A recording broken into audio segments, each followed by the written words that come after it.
Hey guys, this is Victor with DIY Time, and today I'm going to show you how I transformed my boring regular Toyota key into something a little more special, such as this nice little fancy looking flip key. There are several different styles of a flip key available out there, and I personally went with this one.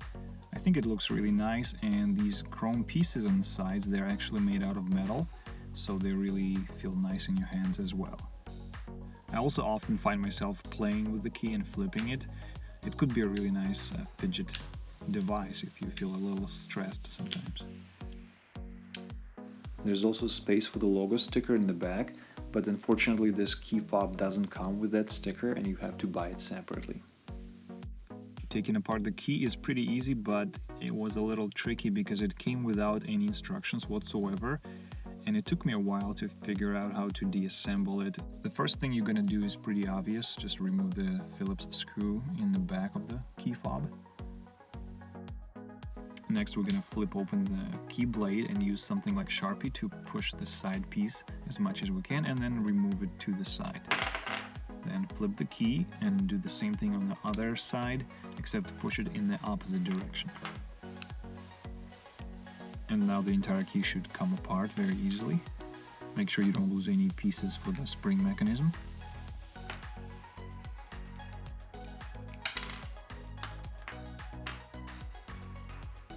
Next we're going to open up the old key using a flathead screwdriver and take out the remote transmitter that we're going to need to transfer to the new flip key. We're also going to need to transfer this transponder chip for the immobilizer system, otherwise you will not be able to start the car without it. Now, a lot of times this chip is glued into the key housing and it's very difficult to take it out without breaking it. So if you have only one key for your car, I would suggest not doing this, because if you break it, it's gonna cost you a lot to make a replacement key. In my case, I had two keys and one of them was broken and pretty worn out. So I had nothing to lose, and I tried and I was able to take out and reuse the transponder chip. But if you don't want to risk it, instead you can buy a new blank key or new blank transponder chip compatible with your car, get it programmed and then use it with your new flip key.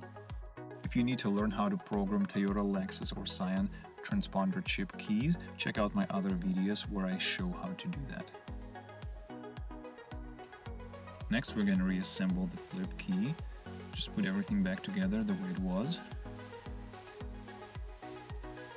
Install all of the buttons and the remote transmitter on one side of the key housing and set it aside for now.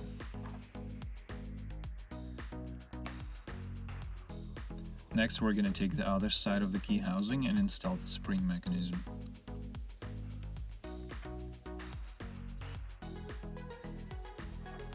There's a little indent on the key blade and it only goes in one way.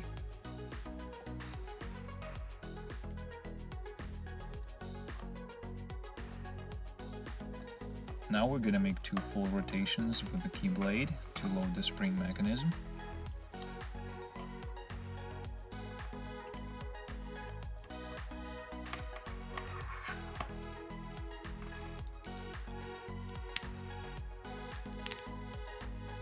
Hold the key blade in loaded position and then put together both sides of the key housing.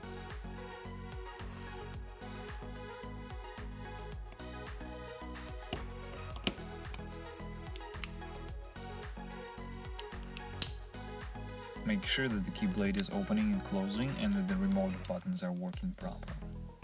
And finally attach the sides of the key fob and replace the Phillips screw in the back.